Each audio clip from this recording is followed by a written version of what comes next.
All right, let's dive into one of chemistry's biggest topics, acids, bases, and salts. If you've got an exam on the horizon, think of this as your ultimate crash course. We're going to cover all the key concepts you need to know. Let's get right to it. So let's start with a little puzzle. What on earth could the acid in your stomach, the battery that starts your car, and a plain old bar of soap possibly have in common? Well, the answer is all tied up in the chemistry we're about to unpack, chemistry that's happening all around you all the time. So here's how we're going to break it all down. We'll kick things off with the absolute basics. Then we'll take a closer look at acids, then bases. After that, we'll see what happens when they meet, and finally, we'll connect it all back to why it matters in the real world. Simple. Okay, section 1, the basics. Look, to really get a grip on this topic, you have to nail the fundamentals first. Everything else we talk about is going to build right on top of this foundation. So what is an acid? The single most important thing you need to remember is this.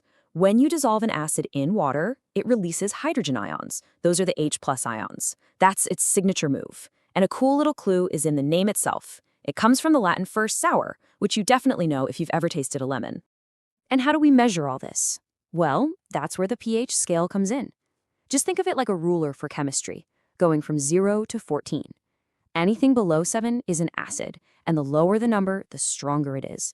Anything above 7 is a base, and right in the middle at 7 is neutral, like pure water. This scale is everything. Okay, with the basics down, let's really zoom in on acids. We're going to focus on the stuff that shows up on exams all the time, the key properties and reactions you really gotta know. These 4 points are pure gold for any test. You need to know them. Acids taste sour, they turn blue litmus paper red, that's a classic lab test.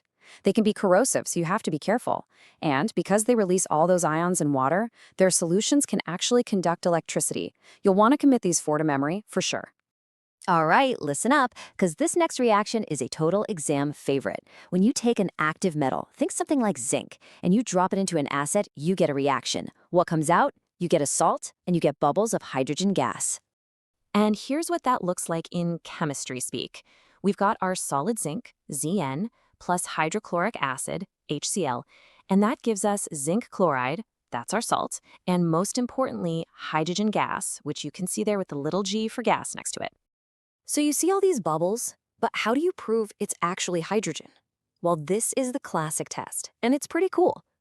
You collect the gas, and you bring a lit splint to it.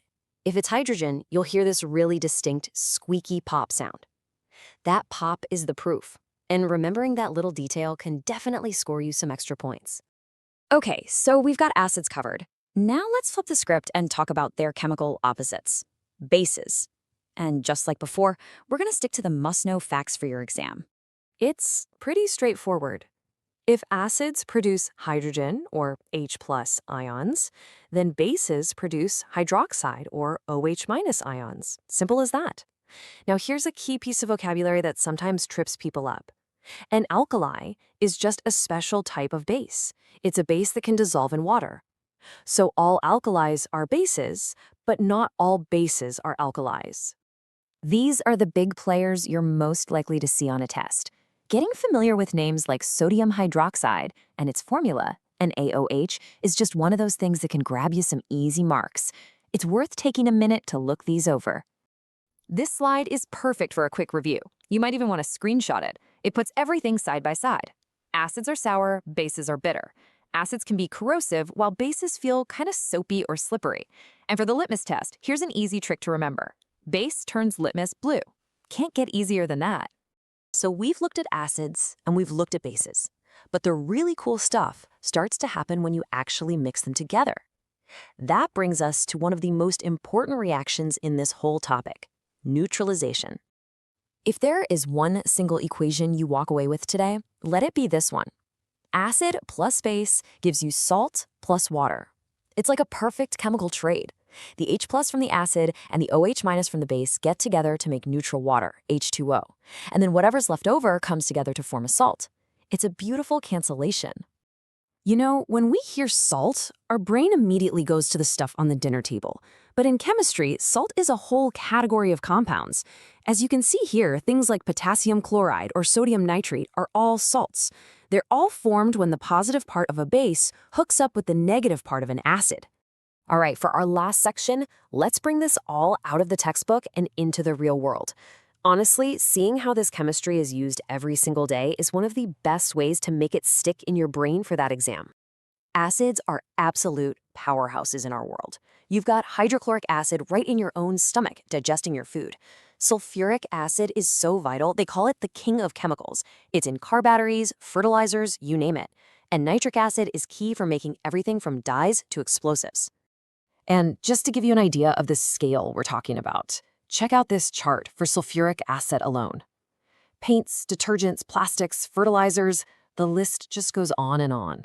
It is a true cornerstone of our modern world. Bases are just as critical.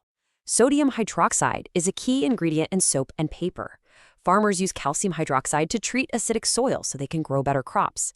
And you've probably used ammonium hydroxide yourself. It's in a lot of window cleaners. And finally, salts. They are so much more than just table salt.